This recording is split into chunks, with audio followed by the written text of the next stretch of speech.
इस कार्यक्रम के पुण्यार्चक हैं गुणायतन परिवार।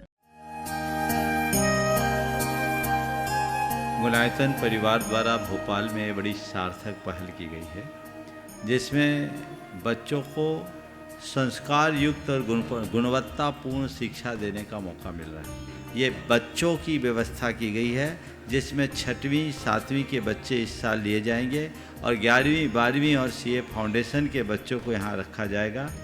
ये मेधावी छात्रों को प्रावीण्य के आधार पर उसे प्रविष्टि मिलेगी। पूरे देश भर से प्रविष्टियाँ आएगी। प्रत्येक कक्षा में मात्र 30-30 बच्चों का ही चयन होगा और चयनित बच्चे वे होंगे जो अपनी प्रतिभा के बल पर चुने जाएंगे और उनको एक प्रकार की स्कॉलरशिप दी जाएगी। ये छात्रवृत्ति के तहत पढ़ेंगे। गुणायतन के समाज कल्याण की दिशा में एक बहुत अच्छी पहल है और ये सार्थक पहल है। इसकी शुरुआत भोपाल से हो रही है। ये भोपाल वालों के लिए बहुत गौरव का विषय है। इसके लिए गुणायतन के साथ विद्यासागर इंस्टीट्यूट और सेज और एपीटी, इन तीनों को भी मैं बहुत बहुत आशीर्वाद देता हूँ।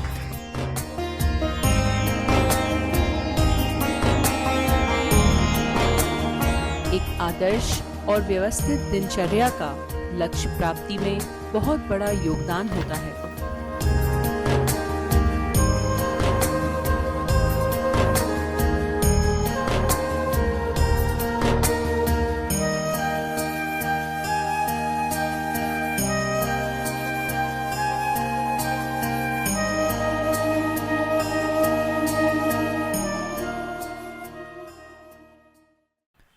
और पहुंचने के क्रम में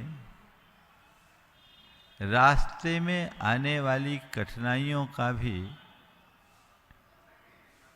पूर्वानुमान लगाकर हम उसके निवारण का भी प्रयास करते हैं। जो भी व्यवस्थाएं हमें आवश्यक प्रतीत होती है, उसे पहले से जुटाकर अपने साथ रखते हैं। ऐसा करने में हमारा मार्ग निर्बाध पूरा हो जाता है और हम अपने मंजिल तक पहुंच जाते हैं। लेकिन इसके विपरीत कोई व्यक्ति चले और उसे यही तय ना हो कि कहाँ जाना है, तो उसके लिए हम क्या कहेंगे? हाँ? कदाचित तय भी कर ले पर पैरों को गति न दे, तो उसे हम क्या कहेंगे? कदाचित तय भी हो जाए, गतिशील भी हो जाए, लेकिन रास्ते की कोई जानकारी ना हो और रास्ते की रुकावटों और बाधाओं के प्रति उसके अंदर कोई सावधानी और अपेक्षित तैयारी न हो, तो उसका क्या होगा? हाँ, कठिनाई है ना? ऐसी गलती तो आप लोग नहीं करते। महाराज, हम लोग पढ़े लिखे हैं, बेवकूफ़ समझ रखा आपने। हम लोग ऐसी गलती कतई नहीं करते, न पसंद करते हैं। मैं भगवान से प्रार्थना करता हूँ आप अपने जीवन में कभी ऐसी गलती न करें और अपने जीवन के चरम लक्ष्य को प्राप्त करें। सवाल है, हमारे जीवन का लक्ष्य क्या है? चल तो रहे हो, पर जाना कहाँ, ये तो बता दो भाई।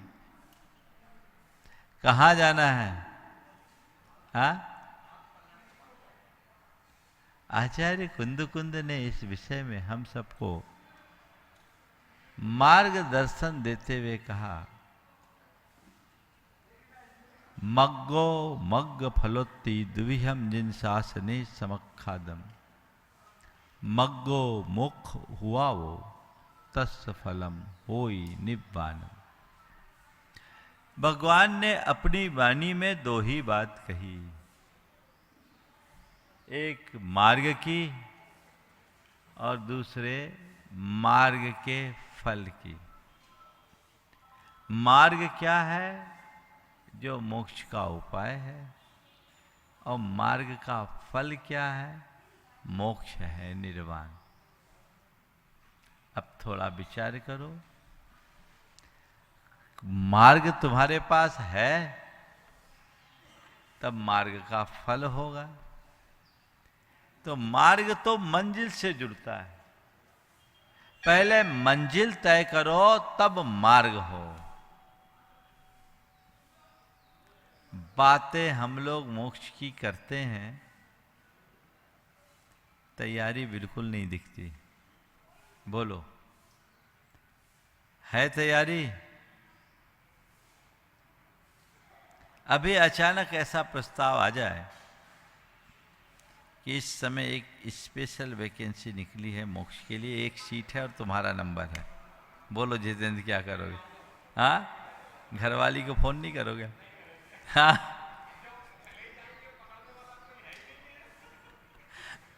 कह रहे हो, लेकिन अंदर उतर कर देखो, जंजाल जो अपने चारों तरफ फैला रखा है वही रुकावटें खड़ा करती है। शब्दों में कहना अलग बात है, पर उसकी अनुभूति में जीना बहुत कठिन बात है। जब तक हमारे हृदय में प्रगाढ़ वेद भेद विज्ञान, पक्का वैराग्य न हो, तब तक कल्याण नहीं होता। जानते हम सब हैं, पर मानते नहीं। मार्ग की बातें करते हैं, लेकिन उन मार्ग से हटना नहीं चाहते। जब तक उन मार्ग में चलोगे तो मार्ग में कैसे आओगे? कई बार कहते हैं ना, कैसे भी हो इसको रास्ते पे लाओ। मुझे नहीं मालूम आपने अपनी जिंदगी में कितने को रास्ते पे लाया। सब लोग लोगों को रास्ते पे लाते हैं, पर खुद चौराहे पे खड़े हो। खुद को तो रास्ते पे लाओ। हमारे आचार्य हमें यही मार्गदर्शन देते हैं कि सब भटके हुए इनको रास्ते पे लाओ। भटके हुए और एक दिन, 2 दिन, 4 दिन से नहीं, कब से भटके हो पता है? हाँ, अनादि से। लेकिन जो भटकता प्राणी है ना, उसको भटकने में ही मजा आ रहा है। वो भटक रहा है। सबसे बड़ी विडंबना तो यह है कि उसे इस बात का किंचित आभास ही नहीं कि मैं भटक रहा हूं। बोलो, सही यात्री और भटकने वाले व्यक्ति में क्या अंतर है? यात्रा और भटकन में क्या अंतर है? एक यात्री है और एक भटकता प्राणी है, दोनों में क्या अंतर है? और भटकने वाले में? अच्छा, आपका कहना है यात्री को अपनी मंजिल का पता है, पर जो भटक रहा है उसे कुछ अता पता नहीं। मैं इसे दूसरे शब्दों में कहूँगा, जो यात्री है वो हर पल यात्रा का आनंद लेता है, क्योंकि वह अपने ठिकाने जा रहा है। और जो भटकता है उसको हर पल आतुरता रहती है, क्योंकि उसका कोई ठिकाना नहीं है। तुम्हारा क्या ठिकाना? बोलो, भटक रहे हो या यात्री हो? हाँ, और कसम खाए बैठे हैं भटकते रहने का। ऐसा अभी तो भटक ही रहे हैं, अंतिम समय तक भी यही कहोगे अभी तो भटक ही रहे हैं। तो भैया कब तक भटकोगे? राह तो पकड़ो। कोई राह बताने वाला ना हो और फिर भटके तो समझ में आता है। राह बताने वाला हो, उसके बाद भी भटकते रहो, तो ये कहाँ की समझदारी है? अभी तो भटक ही रहे। कितनी शान से बोल रहे हो। अरे भटक ही रहे, क्यों भटक रहे हो? ये तो सोचो किसने रोका, कहां बाधा है? सही राह पकड़ो, आगे बढ़ो, तभी तो ये भटकन मिट पाएगी। अन्यथा हासिल क्या होगा? तो अपनी भटकन को मिटाने के लिए हमें खुद को संकल्पित होना पड़ेगा। हमें कोई बाहरी कारण नहीं भटकाता, ये हमारे भीतर का जो मोह और ममत्व है वही हमें भटकाता है, वही हमें अटकाता है। इसलिए इस भटकन से मुक्त होना है तो अपने अंदर के मोह को खत्म करो, मोह पर विजय पाओ। मोह हमें हमारी सुध बुध नहीं होने देता, मोह हमें हमारी गलतियों का एहसास नहीं होने देता, मोह हमें सही रास्ते पर नहीं लगने देता, मोह हमें अपने स्वरूप को पहचानने नहीं देता। जब तक मोह हावी रहेगा भटकते रहोगे, मोह मिटेगा सही रास्ते पे लगोगे।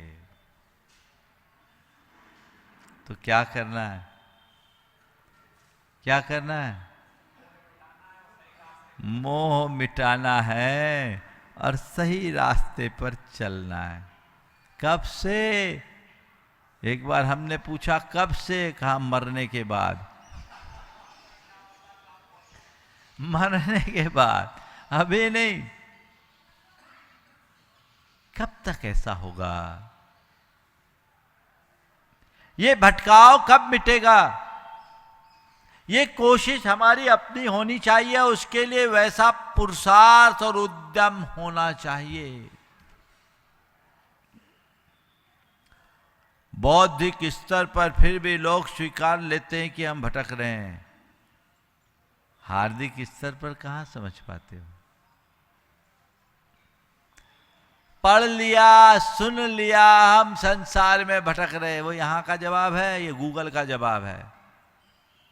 समझ गए? गूगल का जवाब तो जो तुम बोलोगे उसका उत्तर मिलेगा।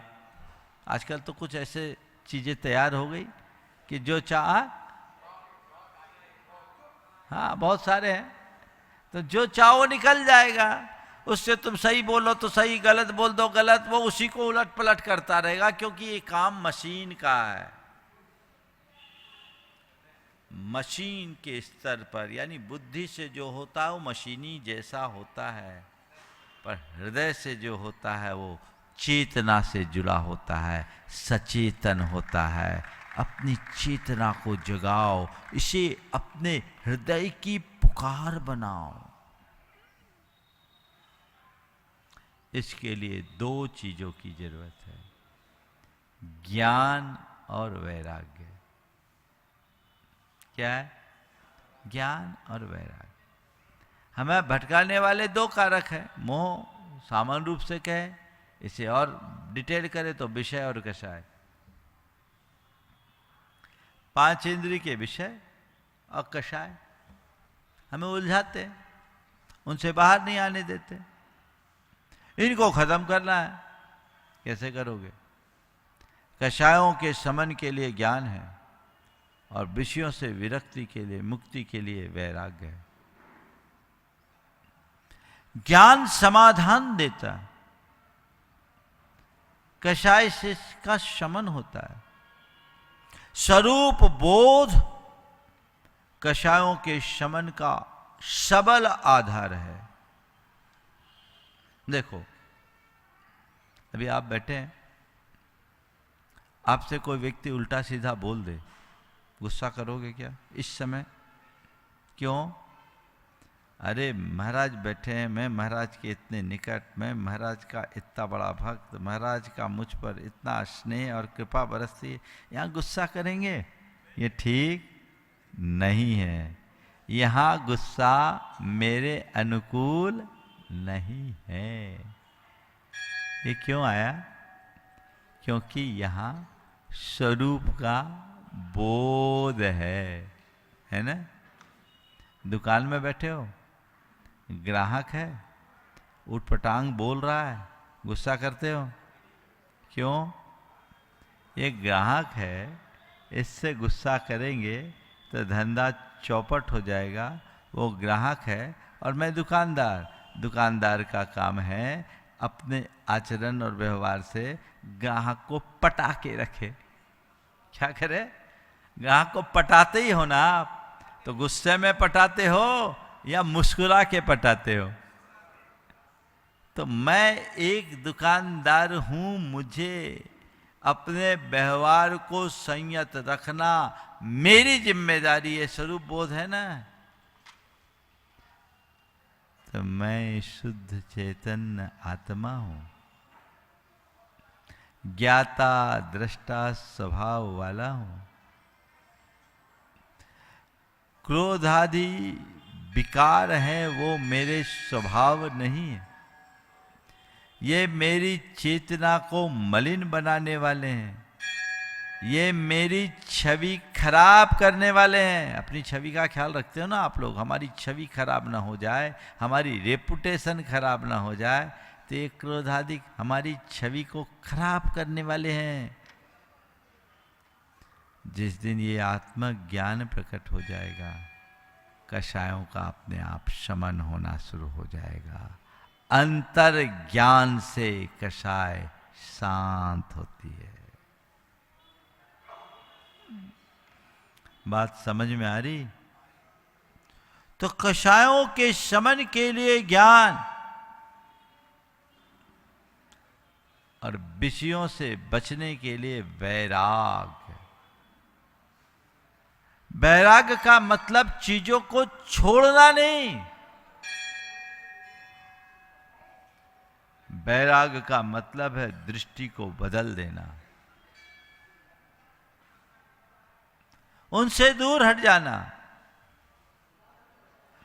जो चीजें दिल में उतरी थी उन्हें दिल से उतार देना। क्या है वैराग? जो दिल में उतरी हुई है उसे दिल से उतार दो। एक बात बताओ, जो बातें दिल में उतरी है उसके विरुद्ध कोई कितना ही बोले कोई असर पड़ता है क्या? नहीं ना। और जो बातें दिल से उतर जाए या जो व्यक्ति दिल से उतर जाए उसकी तरफ कभी झांकने का भी मन होता है? नहीं ना। तो अभी तुम लोगों के दिल में विषय कसाय उतरे हुए है, पाप उतरा हुआ है, दिल में उतरा हुआ है, इसलिए वही अच्छा लगता है। उसके विरुद्ध कुछ बात बोल दो तो बड़ा उठपटांग लगता है। कोई त्याग याग की बात कर दो, कोई नियम संयम की बात कर दो, अरे आज महाराज ने तो बड़ा कठिन प्रवचन दिया, आज कैसे होगा, महाराज जी ने ऐसा बोल दिया वैसा बोल दिया, कैसे करेंगे? क्योंकि बातें दूसरी बिठाल रखे हो ना। जिस दिन ज्ञान के प्रताप से ये बातें तुम्हारे दिल से उतर जाएगी, चीजें सामने भी आएगी, तो उसे ग्रहण करने की इच्छा नहीं होगी। इसी अनिच्छा का नाम वैराग्य है। उसे जगाओ। वैराग्य का मतलब ये नहीं कि तुम साधु सन्यासी बनकर घर परिवार से बाहर निकल जाओ। लोक में साधु सन्यासी को वैरागी के रूप में पूजा जाता है और साधु सन्यासी वैराग्य से प्रेरित होते हैं। पर मैं कह रहा हूं कोई जरूरी नहीं कि साधु सन्यासी में भी वैराग हो ही। वैराग अंदर की परिणति है। वो वैरागी बन तो गया, लेकिन अंदर वैराग जगे तब तो अंदर अटैचमेंट रह सकता है। और ये भी कोई जरूरी नहीं कि गृहस्थ है वो मोही हो। साधु भी मोही हो सकता है और गृहस्थ भी वैरागी बन सकता है। मजे की बात तो ये, आचार्य समंत भद्र महाराज ने इस पर प्रकाश डालते हुए लिखा, गृहस्थो मोक्ष मार्गस्थो निर्मोहो नय मोहवान। अनगारी ग्रही से अनगारो ग्रही से आन, सागारो मोहिने मुनि। तो वह गृहस्थ उस अनगार से, मोही मुनि से सागार गृहस्थ अच्छा है। समझ गए? गृहस्थो मोक्ष मार्गस्थो निर्मोहो नय मोहवान। अनगारो गही से आन, सागारो मोहिने मुनि। निर्मोहो मोहिने मुनि।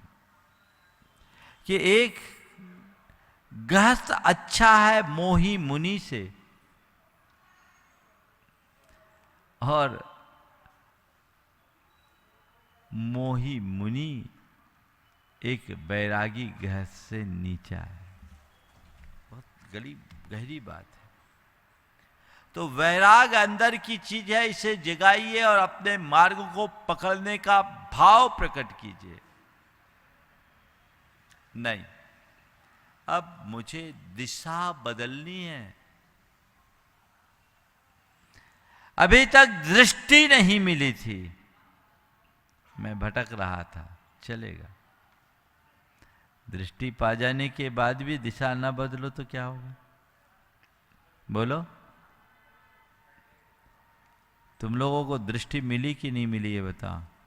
पूरी दृष्टि मिल गई, दिशा कब बदलोगे? सोचो। अजर अमर बनकर आए हो क्या? महाराज, हमने तो आप लोगों के मुख से सुना है कि हम अजर अमर हैं, बनने की क्या जरूरत है? सच में जो अजर अमर है उसके लिए कोई जरूरत नहीं, लेकिन अजर अमर होने के बाद भी हमने अपने आप को जो बना रखा है वही हमारे भटकन की मूल है। उसे बदलना है। ये मौका है, ये मनुष्य जीवन है, थोड़ा सा जीवन है, छोटा सा जीवन है। जो कुछ भी करने योग्य है अभी कर सकते हो, बाद में नहीं। तो भाई राह पकड़ो, आगे बढ़ो। कुछ ही सही, थोड़ा ही सही, पर आगे बढ़ो। ये ललक अंदर में होनी चाहिए। आचार्य कुंद कहते हैं, इस अनंत संसार में तो इतनी बार जन्म लिया और इतनी बार मरा कि जन्म लेने के बाद तूने अब तक जितनी माताओं का दूध पिया ना, उनको इकट्ठे करे तो क्षीर सागर का जल कम पड़ जाए। और तेरे मरने से अतीत की इतनी माताएं रोई है कि उनके आंसुओं के कण को इकट्ठा किया जाए तो समुद्र का जलकण भी कम पड़ जाएगा। सोचो, कल्पना करो, अनंत जन्म और अनंत मरण हमारा हो चुका है। अनंत जन्म, अनंत मरण, अनंतों बार ऐसा हो चुका। कब तक करोगे? पुनरपि जननम पुनरपि मरणम, जननी जठरे पुनरपि शयनम। बार बार जन्म, बार बार मरण, बार बार मां के कोख में जाना, आखिर ये सब कब तक चलेगा?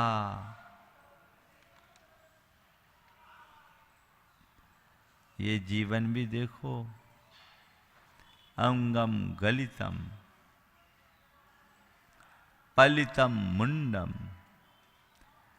दसन विहीनम जातम तुंडम, वृद्धो याति गृहीत्वा दंडम, तदपि न मुंचति आशा पिंडम। अंगम गलितम, शरीर छीन हो गया। पलितम मुंडम, सिर सफाचट हो गए या सफेद हो गए। दसन विहीनम जातम टुंडम, मुंह से बत्ती सी बाहर आ गए। वृद्धो याति गृहीत्वा दंडम, अब शरीर इतना कमजोर हो गया कि बिना लाठी लिए चल नहीं पा रहे। तदपि न मुंचति आशा पिंडम, शरीर के छीन होने पर भी आसक्ति घटती नहीं बल्कि और बढ़ती जाती है। यही तो संसार है। और जब तक ऐसा चक्र चलता रहेगा, ये संसार बढ़ता रहेगा। तो अब एक लक्ष्य बनाओ, सही राह पकड़ने की। मार्ग होगा तभी मार्ग का फल होगा। मोक्ष चाहिए। एक बार एक ने कहा, महाराज जी आप मुनि क्यों बने? मैंने कहा क्यों पूछ रहा है? बोले मोक्ष के लिए मुनि बनते, आज तो मोक्ष है ही नहीं, आप मुनि क्यों बने? मैंने कहा किसने कहा मोक्ष के लिए मुनि बनते, मुझे तो मोक्ष चाहिए ही नहीं। मोक्ष नहीं चाहिए तो मुनि क्यों बने? मैंने कहा मोक्ष नहीं चाहिए, मुझे मोक्ष मार्ग चाहिए। आज मोक्ष मार्ग है इसलिए मैं मुनि बना। और जो मोक्ष मार्ग को पकड़ लेगा वो मंजिल तक जरूर पहुंचेगा। क्यों? मोक्ष मार्ग की ये विशेषता है। एक है हाईवे जिसमें बहुत घुमाव है, मोड़ है, उसमें आदमी भटक सकता है।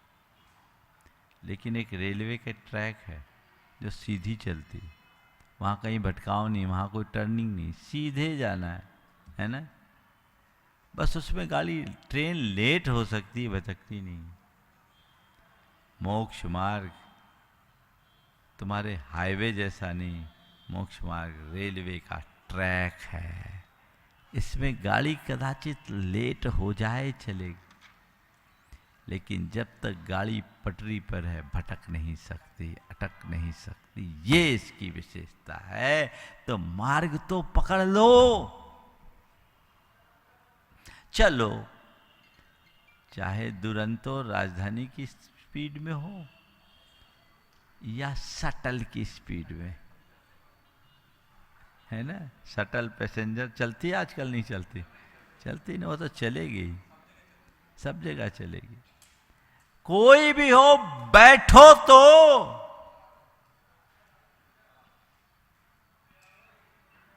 लेकिन उसमें भी आप लोग कभी कभी गड़बड़ी कर बैठते हैं।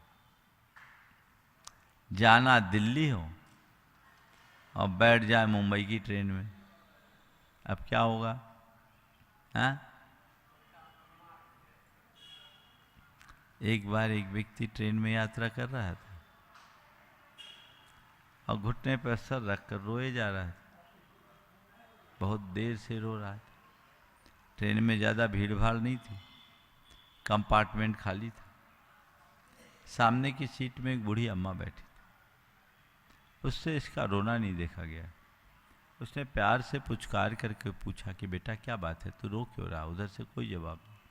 वो और विवल हो गई, उठी, प्यार से उसके बाल और गाल को सहलाते हुए पूछी, बेटा तू मुझे अपनी माँ मान, तू रो क्यों रहा है? धीरे से गर्दन से सिर उठाया, उसे देखा और फपक फपक के रोने लगा। जो अक्सर होता है, रोने वाले आदमी के पास कोई सहानुभूति प्रकट करने जाए तो और रोना। अब क्या हुआ, उसके रोने से उस बुढ़िया भी रोना शुरू कर दी, दोनों रोने लगे। और बुढ़िया ने उसे झकझोर करके कहा, बेटा तू मुझे अपनी माँ मान, तेरा दुख मुझसे सहा नहीं जा रहा है। आखिर बता तो सही, तुझे क्या तकलीफ आ पड़ी है, तू क्यों रो रहा है? मैं तेरी हर संभव मदद करूंगी। बता तो सही, तुझे क्या तकलीफ आ पड़ी है, तू क्यों रो रहा है? मैं तेरी हर संभव मदद करूंगी। तो उसने कहा, क्या बताऊं अम्मा, मैं गलत गाड़ी में बैठ गया हूं। क्या है? गलत गाड़ी में बैठ गया हूं। बुढ़िया ने कहा, अरे पगले, गलत गाड़ी में बैठ गया है तो रोने का क्या काम? अगले स्टेशन में उतरना और ट्रेन बदल लेना। गलत गाड़ी में बैठ गए हो तो रोने का क्या काम? अगले स्टेशन में उतरना और ट्रेन बदल लेना। अरे अम्मा, ये तो मैं बहुत देर से सोच रहा हूँ, पर सोचता हूँ यहाँ पूरा कंपार्टमेंट खाली है, आराम है, अगली ट्रेन में जगह मिलेगी कि नहीं मिलेगी, है ना? बोलो, ये कौन है कौन? हाँ, सब पता है। मुश्किल तो यही है, तुम लोगों को पता नहीं होता तो बात अलग थी। सब पता है इसलिए कुछ असर नहीं पड़ता। तुम लोग तो इतने होशियार हो कि अगला वाक्य महाराज क्या बोलेंगे इसका भी अनुमान लगा लेते हो। तय महाराज का काम बोलना, हमारा काम सुनना। हो गया काम। हमारा धर्म सुनना है, महाराज का धर्म सुनाना है। ध्यान रखना, सुनना सुनाना धर्म है, पर सुनना और सुनाना ही धर्म नहीं है, सुन करके उसे करना ही असली धर्म है। जो सुनने को ही धर्म मानते वो अटक जाते हैं, और जो सुन करके धर्म करते हैं वो पार लग जाते हैं। हमने जो सुना है उसे गुने और जीवन को आगे बढ़ाने का उद्यम करें, तो मार्ग होगा, तो मार्ग का फल।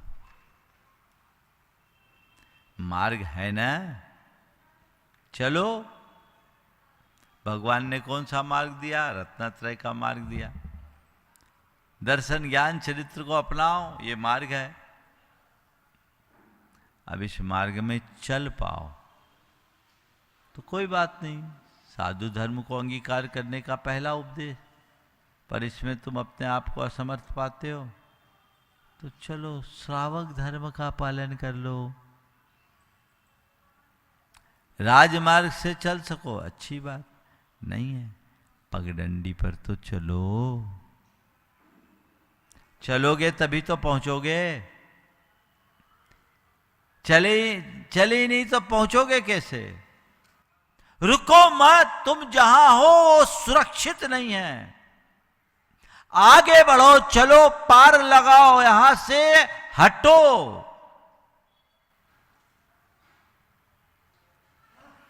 बोलो कहीं कोई भटक जाए और खतरनाक एरिया में पहुंचे और उसे मालूम पड़ जाए ये एरिया बहुत खतरनाक है, तो क्या करेगा? इंतजार करेगा कोई गाड़ी आए, कोई सुविधा आए तब मैं जाऊं।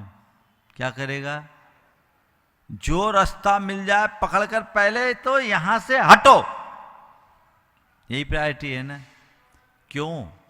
उसे वहां का खतरा दिख रहा है। तुम लोग आज भी वहीं डटे हो, हट नहीं रहे, क्योंकि तुम्हें खतरा नहीं दिख रहा है।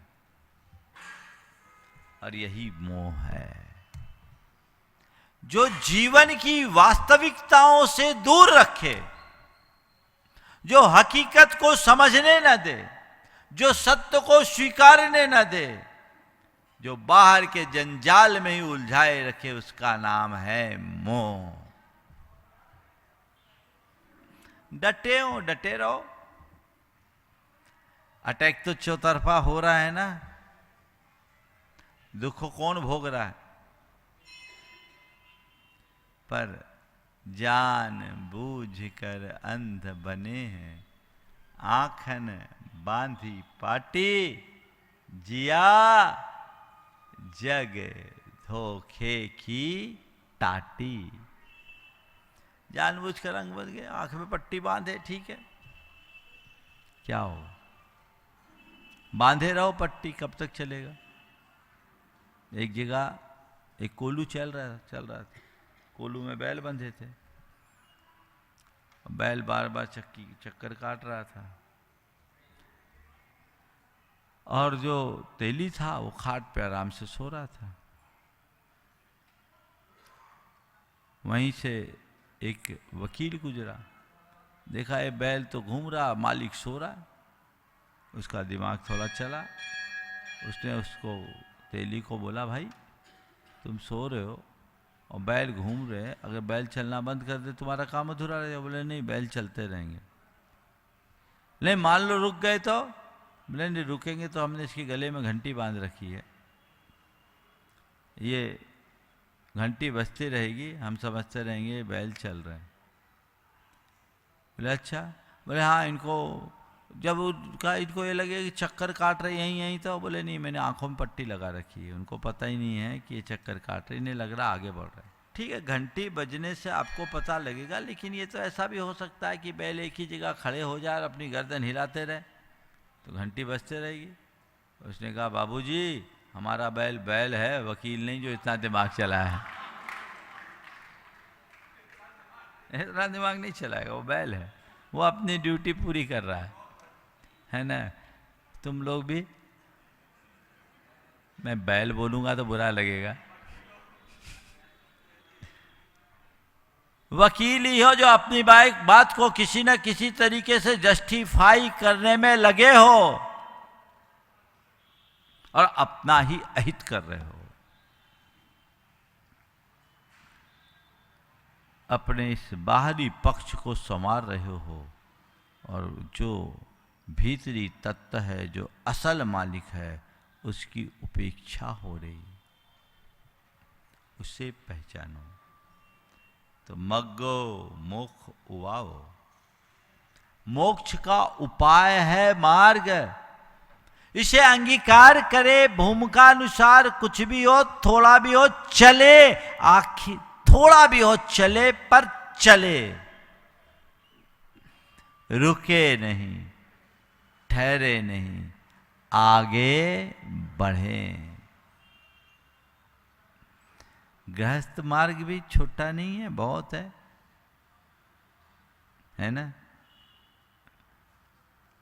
12 व्रतों को अंगीकार करो, हीनादिक रूप में ही सही करो तो आत्मज्ञान के साथ, आत्मा की श्रद्धा पूर्वक सम्यक चरित्र के क्षेत्र में रखा गया हर एक कदम हमारे मोक्ष मार्ग को पुष्ट करे। गुणायतन परिवार द्वारा भोपाल में बड़ी सार्थक पहल की गई है, जिसमें बच्चों को संस्कार युक्त और गुणवत्तापूर्ण शिक्षा देने का मौका मिल रहा है। ये बच्चों की व्यवस्था की गई है, जिसमें 6वीं 7वीं के बच्चे इस साल लिए जाएंगे और 11वीं 12वीं और सीए फाउंडेशन के बच्चों को यहाँ रखा जाएगा। ये मेधावी छात्रों को प्रावीण्य के आधार पर उसे प्रविष्टि मिलेगी। पूरे देश भर से प्रविष्टियाँ आएगी। प्रत्येक कक्षा में मात्र 30-30 बच्चों का ही चयन होगा और चयनित बच्चे वे होंगे जो अपनी प्रतिभा के बल पर चुने जाएंगे और उनको एक प्रकार की स्कॉलरशिप दी जाएगी। ये छात्रवृत्ति के तहत पढ़ेंगे। गुणायतन के समाज कल्याण की दिशा में एक बहुत अच्छी पहल है और ये सार्थक पहल है। इसकी शुरुआत भोपाल से हो रही है। ये भोपाल वालों के लिए बहुत गौरव का विषय है। इसके लिए गुणायतन के साथ विद्यासागर इंस्टीट्यूट और सेज और एपीटी, इन तीनों को भी मैं बहुत बहुत आशीर्वाद देता हूँ।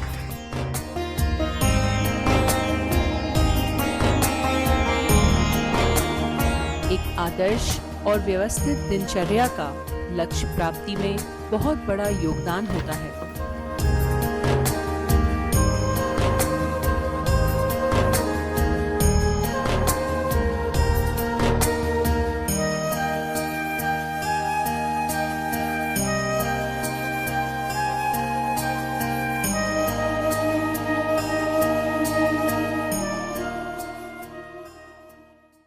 इस कार्यक्रम के पुण्यार्जक थे गुणायतन परिवार।